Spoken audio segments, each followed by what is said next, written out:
Hi, everyone. Welcome back to High Vibes and a Mic, the podcast about wellness and spirituality. I'm your host, Veronique. Today, I speak with Elaine.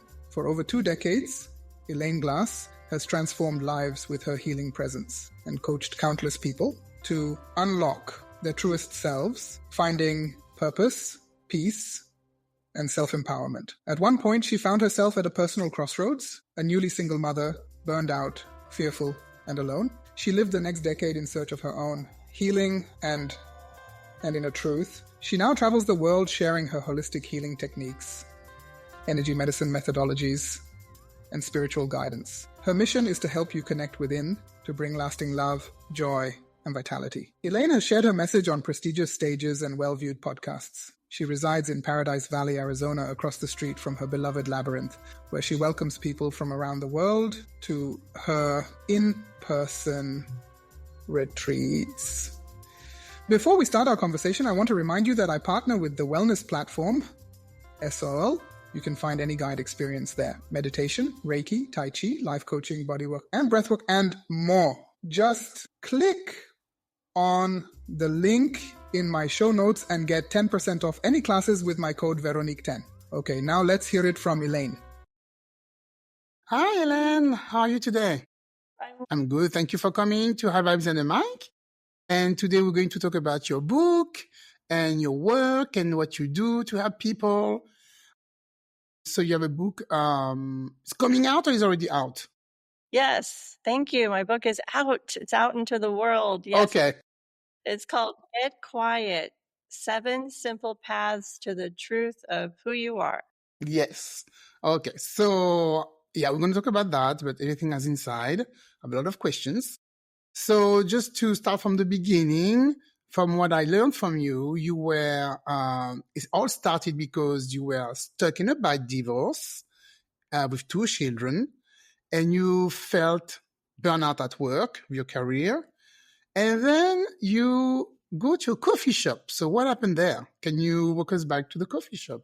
Yes. Oh my gosh, I was so burnt out. You're right. I had become a single mother almost overnight. My life completely changed. I grew up, I was a very supportive, financially supportive marriage, had the cars, the big house, everything you could have wanted. But what people didn't see was that I was married to someone that was not kind, to say the least. And it was a very, very difficult relationship. And I chose to leave it. And within a week, I was a single mom, like you said. Years of that really caused burnout, stress. And I was desperate for answers in my life to get healthy, to make sure my children were going to be okay, everything that a single mother would worry about. And then one day I was rushing to get them from school, but I stopped at a coffee shop and got a snack and ran into a guy who just started talking to me. And something inside of me said, stop and pause.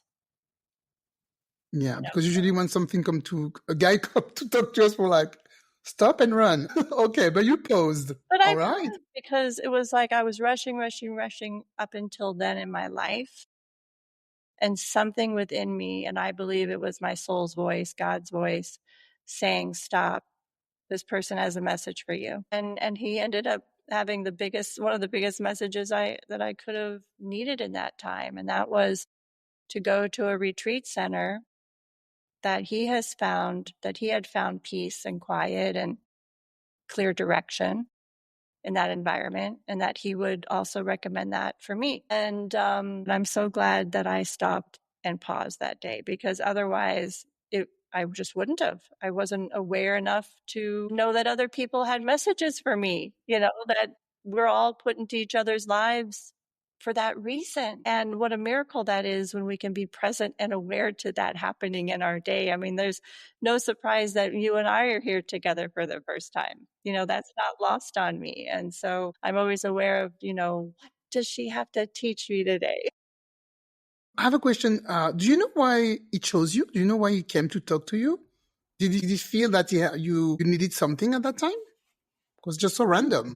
It was random. If you think that anything is really random, I think that I think we attract one another through our energy. And I must have had an energy of sadness, of worry, of uncertainty, of desperation. And he felt it.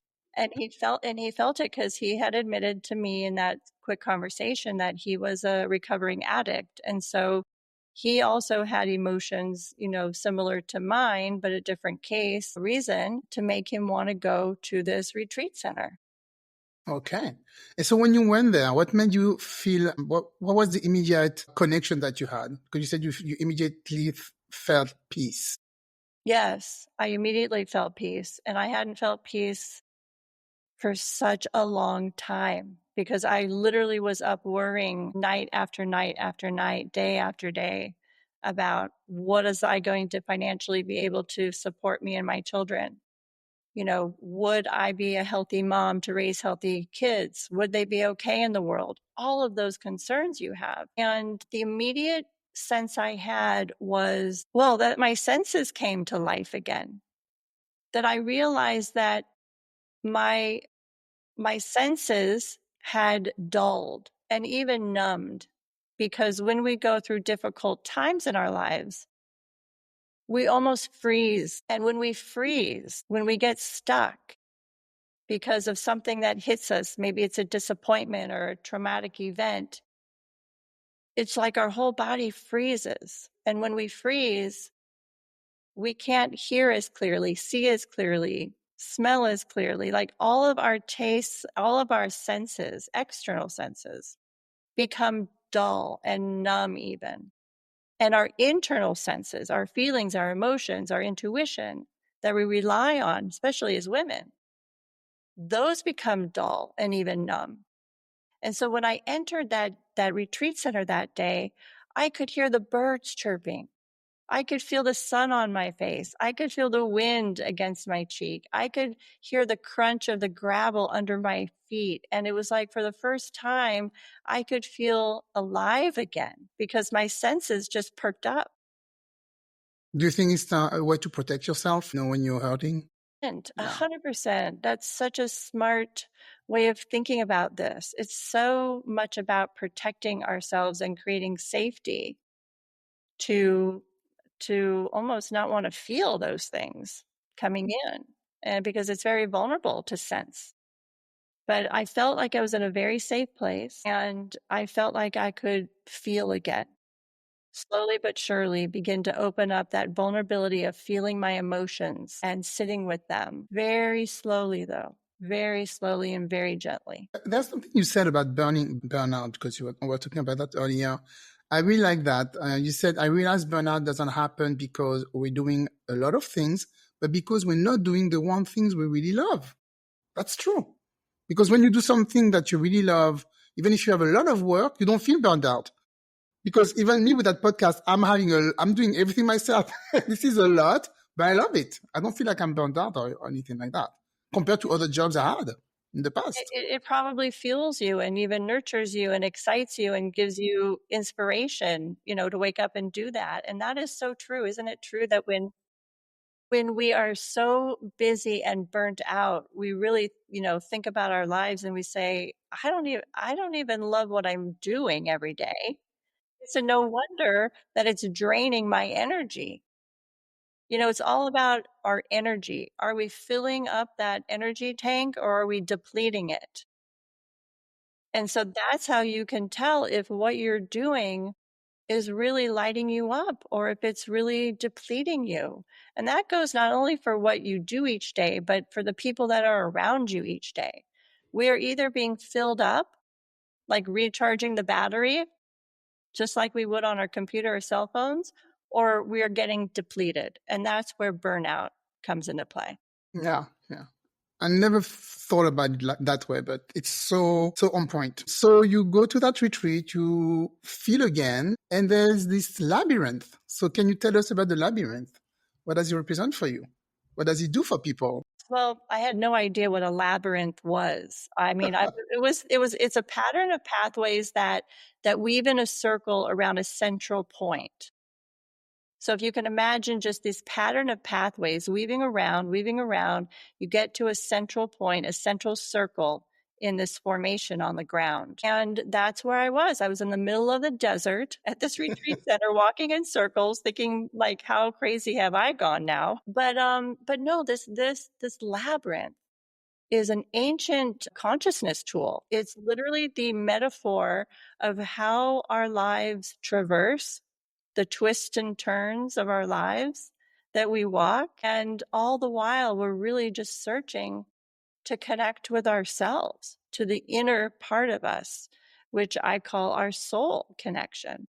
And that's what a labyrinth is there for. And I started to walk this labyrinth because I was really drawn to it. And I think that that's what's happening right now. There's such a boom of people actually building their own labyrinths now on their own private properties because it's a meditative tool. It's not just sitting cross-legged anymore. This is a movement meditation practice that is so nurturing. It's so supportive, especially because we want to move our bodies.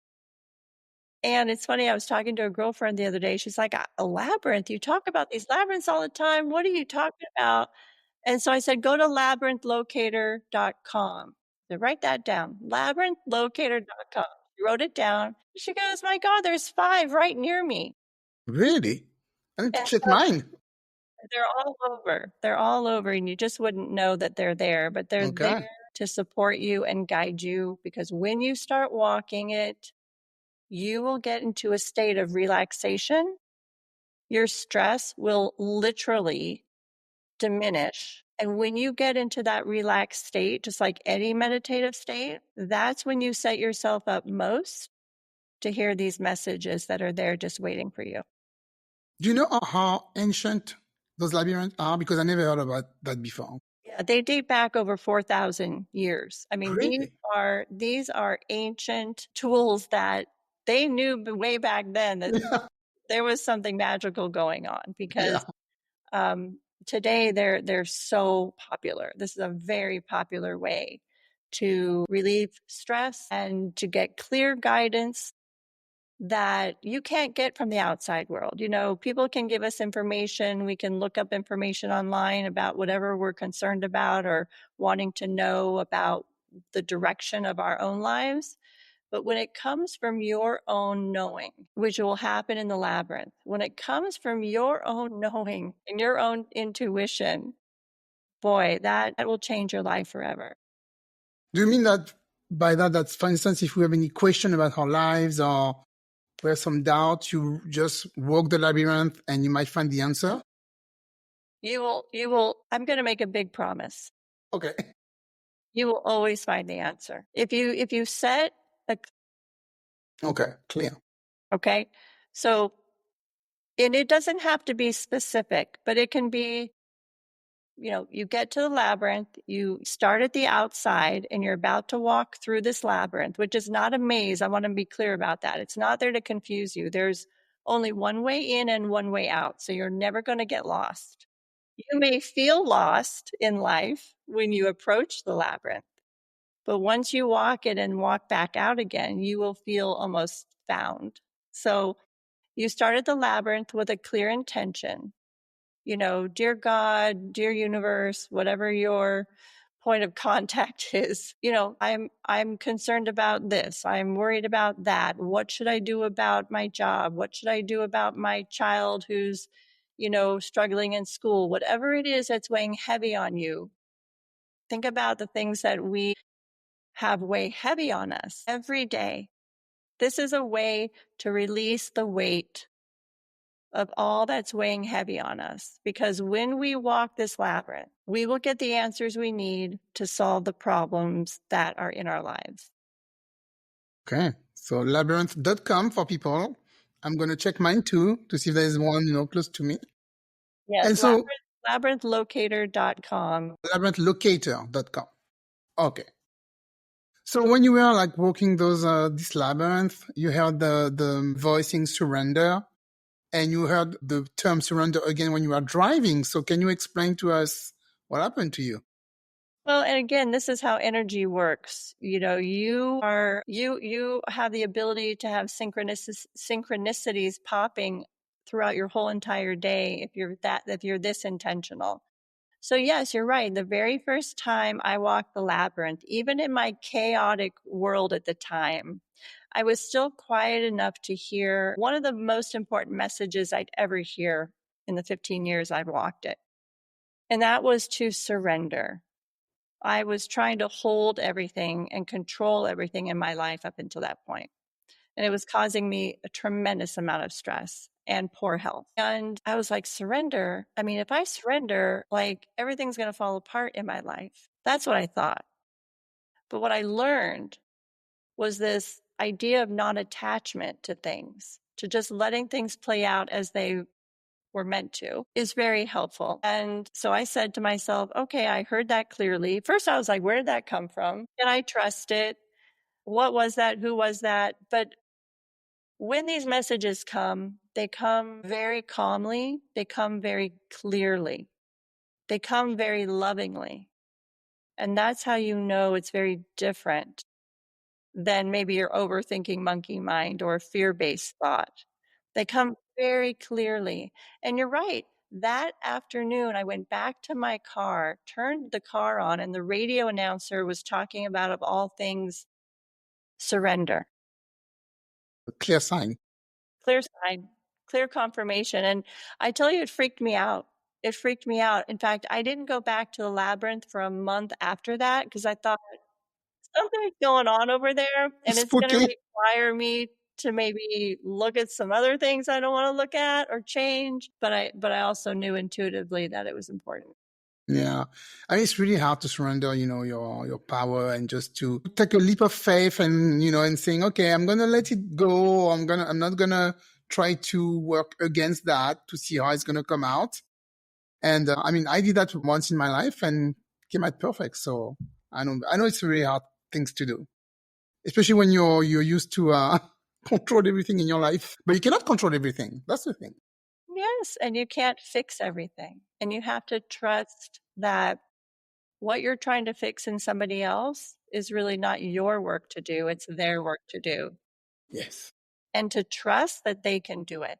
I think trust is a big factor there too. I wish someone would have told me that in my 20s when I was trying to fix all my friends. Because I wasted a lot of time with that for nothing, by the way. So A lot of energy depletion, I'm sure. a lot of energy depletion. So let's talk about your book then. Get Quiet, which is really hard in this life. 7 simple paths to the truth to who you are. So what are you talking about in this book? You're helping people to meditate or to find themselves? Yes, it's really a way to operate in this world with who you are in your most authentic self, in who you are, to know that you are here for a purpose. You are not just here by accident. We are all here for a very specific purpose in life. And it's our responsibility to find out what that is. And so each chapter, if you can't find a labyrinth near you, if you just read the book, or I actually read the book to you on audio, just by listening or reading the book, each chapter takes you through each path of the labyrinth that we were just talking about. And so just by reading or listening, you're actually literally walking the labyrinth as well. And each path has a certain focus that I discovered that you can use these different focuses to be able to learn who you truly are. For example, the very first path that we walk is focusing on the health of your body. Yeah, not easy. Again. But this is our life's work. This is not something like, this took me a decade to learn. But I wrote this book so it doesn't take anyone else a decade. Yeah, thanks. And it could be very simple, like, well, what small thing am I going to do today that focuses on my body's health?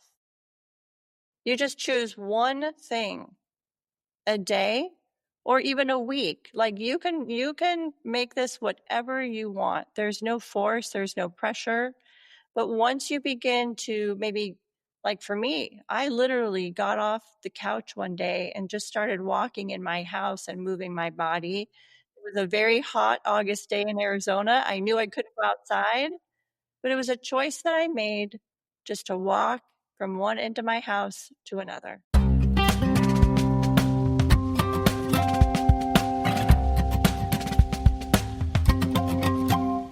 Well, talking about health and body, you talk about your thyroid and you decided to stop medication because you heard a voice telling you shouldn't take that anymore? Or was it a dream? No, it was a clear voice. Clear voice. One morning I woke up because I had really had some difficulties with a thyroid medication I was put on. In fact, it's the most prescribed medication in the country. And I would pick it up at my pharmacy, and for a decade, it made me feel horrible. And I didn't know why. But, I was just doing what my doctor would, was going to recommend. And it made me feel good in a way, but bad in a way. And I didn't know why. And I'll tell you really what had happened. What I discovered was, that morning I woke up, and by then I had been walking the labyrinth for a few years. So I was becoming in tune with my intuition, my inner knowing, and trusting it. So one morning I got up and I went to the labyrinth and I heard, "Don't take your medicine." Spooky. So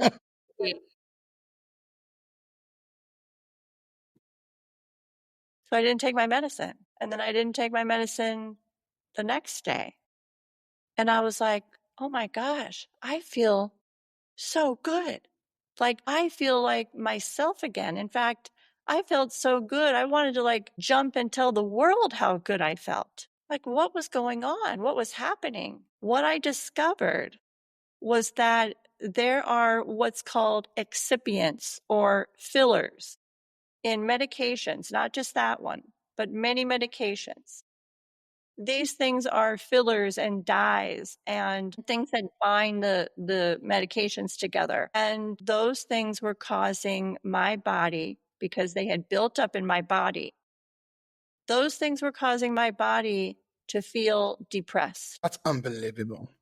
Just the feel, so just maybe like the container of the pill or whatever, of the But what I medication. needed was the active ingredient, but I Yeah. didn't need all those fillers and dyes. And so I took that information, I trusted it, I trusted what I heard, and I went to another doctor, a more functional medicine doctor, naturopathic doctor, and they had me compound a new version of that medicine so that just the active ingredient was in there and no other fillers or dyes or excipients. And I felt 100%. This is, I mean, when you told the other doctor, what did he say? It's in your mind or? No, I didn't go back to the other doctor. Oh, you didn't even go back and tell the doctor? No, no. No, because what I was learning was that the allopathic world, even though there's a lot of value there, my body was sensitive and I needed a more holistic approach to my health. And I'm glad I started young with this approach, because now I've gone through menopause and I've gotten, a lot of great information from a more natural approach and even an unconventional methods and approaches to health. That have really suited and supported my overall well-being. Okay, great. That's great news for you. Wow. Okay, so always trust your intuition, listen to your intuitive voice. Something as women we don't do enough, I think. Sometimes I do, sometimes like, no, I shouldn't do that. And I should have. We So, always say we should have. yeah, no, should have. But Would have. that's another thing we hold. We hold that the fact that we don't treat ourselves nicely, Yeah, that's true. that we beat ourselves up. We nurture and love and support everybody else. I think the main thing that women need to do now is actually take all of that and bring it inward and treat ourselves that way. I think we're starting doing it more and more because the more I talk to people and even around my friends, it's always like, take care of, you need to take care of yourself first and then you can take care of everybody else. People are becoming more and more aware. I totally agree. Totally agree, because I think that because there's so much awareness that we are now giving ourselves permission unlike maybe our mothers and grandmothers, there's so much awareness and so many, facts and science-based, facts to, yeah, no, this is the right thing to do. You don't need to sacrifice your life. You need to take care of your one precious God-given life.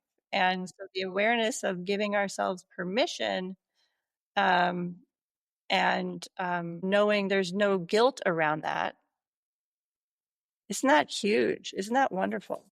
I know. And I have two daughters, so I hope I will be doing a good job, teaching them that from the beginning, from young.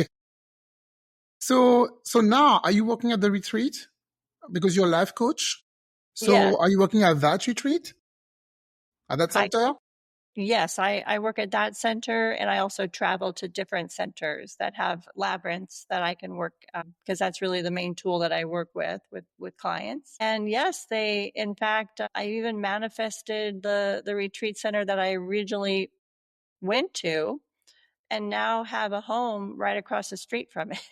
Oh yeah, it's perfect. You can really make your life whatever you want it to be if you have a clear intention and a love for something, and you really believe in that, this being your life's purpose.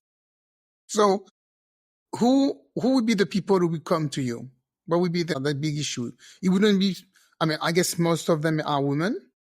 So it would be like burnout women who with their job and they want to reconnect with themselves. Yes, it's a woman, and there have been men too, but really people who are in search of a better way to live their lives, and also in search of a connection within themselves, but also a connection to God, the universe, spirit. Because when we go through difficult times, as you know from your clients, we disconnect from ourselves and we disconnect from the unseen, which is God, your spirit guides, and all the energy out there that is actually working in your favor that we can't see. Now, this can sound woo-woo, but it's very real, because when you get into the labyrinth, you will hear God's voice. You will hear your spirit guides guiding you. This is very, very real. And when you just have that first synchronicity like I did, you'll be hooked. Is this something you have to do alone, or you can do it in groups? If you want to go with a girlfriend? Yes, you can definitely do it in groups. I get pictures now and then from people who are sending me, we're at the labyrinth, and they're all together doing this work together. It's really amazing to see the small communities being formed around this Get Quiet book. Okay. And so what would be some simple practice that people can use to quiet their minds? And here, like you said, the soul's voice. What I learned was that it's quite impossible to quiet our mind. I don't think we should put that kind of pressure on ourselves. That first day I went to Labyrinth and heard a very important message of surrender, my life was so chaotic. My mind was racing. But what I would recommend is we have to find moments of quiet, moments of stillness. Maybe they're in prayer. Maybe they're at a labyrinth. Maybe they're just out when you're walking in your neighborhood. Maybe they're when you're just sitting at your desk at work and you just want to close your eyes for a few minutes and regroup. Those are the moments that you can invite this soul's voice to come in, God's voice to come through you. But to pressure yourself to think that I have to quiet my mind in order for me to do that all the time, I think is not a reasonable way to think. We have to find moments. Maybe when we wake up in the morning, instead of grabbing our phones, maybe we just close our eyes and sit there and not think. We just close our eyes and try to relax every part of our bodies before we get up and start the race. It's in those moments that we can cultivate that muscle of more and more moments of calm and less stress and relaxation in order to hear our soul's voice. Yeah, that's why sometimes I use guided meditation, because it's very hard for me to just meditate on my own. I'm always starting to think about stuff. I'm like, what am I thinking? No, go back. Go back to the meditation state, please. It's really, it's not easy. I have a busy life. So can you talk about the Wonder Woman outfit that you saw in the labyrinth? What was that about? Did you take it? Or you just saw it and you thought about something? When you get to the center of a labyrinth, a lot of people who have journeyed to the center will leave certain things sometimes. Sometimes it's coins or dollar bills or little trinkets or stones that say an emotion they're going to release. There's a lot of times people have left like little flowers or, something like that. Well, this day I was literally had come up with this method I call the Get Quiet Way, which I write about in Get Quiet, and following my own method, my own path of healing. And I get to the center and I don't look down, but I look up and I feel so much power within me. Like I am so empowered by my own method. And I'm kind of in shock. And I'm like, wow, this really works. Because I had never felt so much love, which was empowering me. And I was soaking it in. And that's when I looked down. And yes, I saw that someone had left a little tiny Wonder Woman, like baby doll Wonder Woman outfit. That's so random also. I mean, it's not, but it's so funny. But all days that I had felt that my own power, and there was the power of the Wonder Woman staring right back at me. This is what happens when you start to live this way and walk these paths that I talk about. I love that story. I thought that was very funny. And you also put the picture on your website, so I really loved it. Yeah, it's right there. So do you still walk the labyrinth on the regular, or you just go when you need it? It calls to you. It calls to you.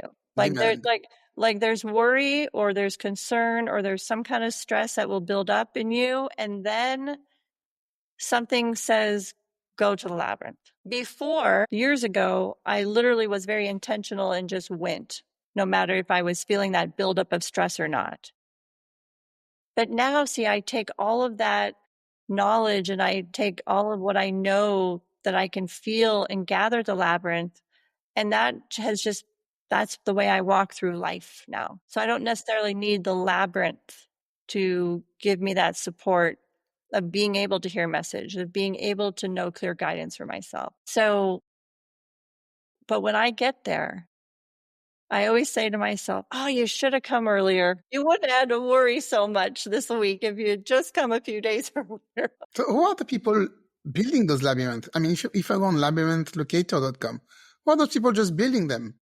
There are literally people who have diagrams and like architects who know exactly how to lay out these labyrinths. And they can be anywhere from a 3-path labyrinth to a 5-path labyrinth. The labyrinth size in my book is 7 paths, which I think is just kind of a sweet spot in terms of the length of time to be doing this. But they can go all the way up to 12 paths. But people just know how to build them, and they make it a hobby, or they hire someone who can do it. So it's definitely a thing that I never knew was a thing, but it's a big thing. It's really big. And like I said, you can really find a lot of these labyrinths at churches and hospitals and schools and retreat centers. But they've become such a popular tool for consciousness to expand your awareness.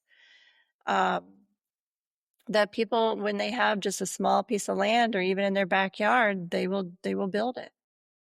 Well, I'm so happy I talked to you today because I never heard about those labyrinths before.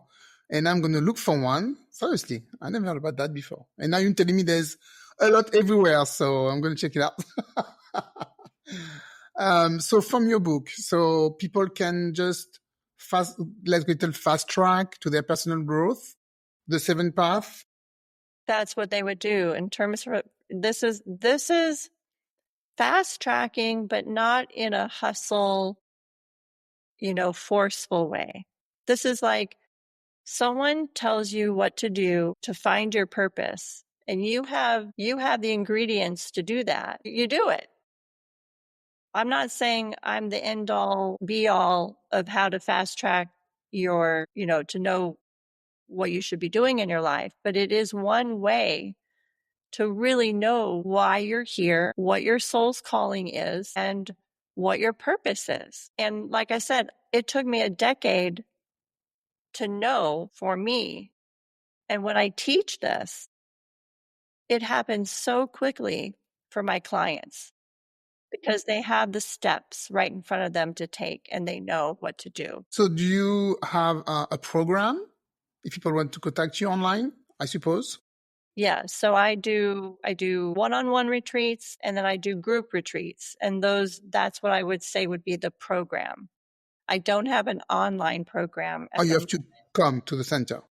You have to come to the center, or we can also do this online as well, in terms of me coaching somebody in the way that you and I are talking right now. Okay, so one-on-one online and group retreat at the retreat center. Yes, and one-on-one in person as well. In person as well. Yeah, this is very easy to teach. And also, just if you read the book or listen to the Audible, it's also on Spotify too. It's very easy to grasp, and it's also very intuitive. Think about a time when you just wanted to get out and start moving your body. Think about a time when, why do people join the gym, in January? Yes. We intuitively know how to change our lives for the best. And the very first thing we always start with is moving our body and shifting the energy in our bodies. So that's always going to be your first path.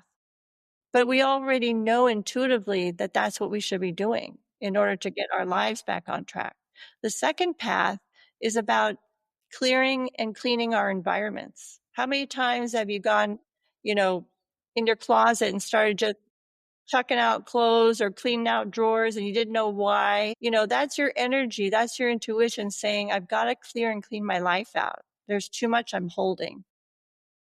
And so the book just goes down these paths of what you already intuitively are usually doing anyway in life, but this is just a more organized way to actually have the awareness of why am I doing all this? I wish I could just hire somebody to clean my ordering things in my house and that closet every year. That is an option. That is an option.